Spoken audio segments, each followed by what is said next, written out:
থেকে রাস্তায় হাঁটতে হাঁটতে চিন্তা করেন অল্প পুঁজিতে কোনো ব্যবসা করা যায় কিনা। একটু পরে আবার চিন্তা করেন এই রেস্টুরেন্টে খাবো, সেটা স্বাস্থ্যকর হবে কিনা, খাবারটা আমার জন্য ভ্যালু ফর মানি হবে কিনা। আবার দ্বিধাদ্বন্দ্ব। দেখতে থাকুন, শুরু করা যাক।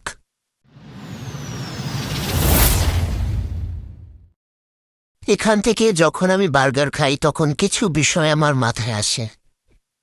অল্প খরচে কিভাবে বার্গার তৈরি করা যায়, এবং যারা স্বল্প পুঁজিতে ব্যবসা করার চিন্তা ভাবনা করেন তাদের জন্য খুব ভালো হবে যারা এই ভিডিওটা দেখবে।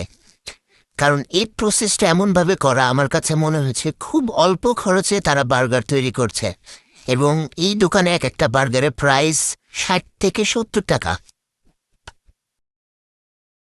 পাচ্ছেন তারা যে উপাদানগুলো দিয়ে তৈরি করছে সেটা আমার কাছে মনে হচ্ছে না খুব বেশি কস্টলি, খুব অল্প খরচেই তারা তৈরি করছে।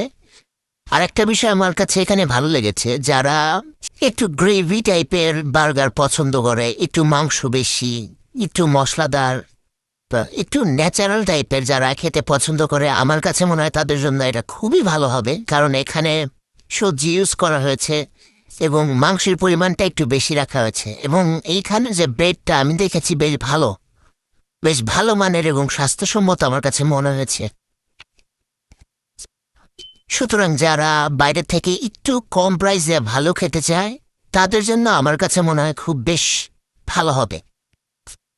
আর একটা বিষয় আমি এখানে বলতে চাই, অনেকে আছে বাইরে খেতে গেলে তারা খাবারটি স্বাস্থ্যকর কিনা, সেটা স্বাস্থ্যের জন্য ভালো হবে কিনা, বা তারা হাইজেন মেনটেন করে কিনা, সেই ক্ষেত্রে আমি এখানে পজিটিভ দেখেছি। সেটা হচ্ছে তারা খাবার প্রস্তুত করার সময় তাদের হাতে গ্লাভস পরে থাকে, তাদের মাথায় হেয়ার ব্যান্ড থাকে।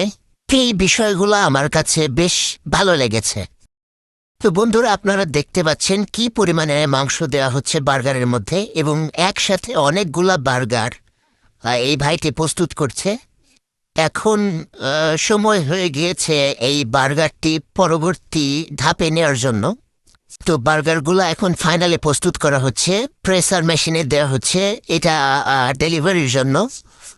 আমরা দেখতে পাচ্ছি ভাইটি প্যাকেটগুলা সাজাচ্ছে, সে বার্গারগুলা প্যাক করে ডেলিভারি করবে। এবং যে মানুষগুলা এখানে কাজ করে তাদেরকে আমি অনেক বেশি আন্তরিক দেখেছি, অনেক জায়গা থেকেই তাদেরকে আমি বেশি আন্তরিক দেখেছি, খুবই আন্তরিক তারা।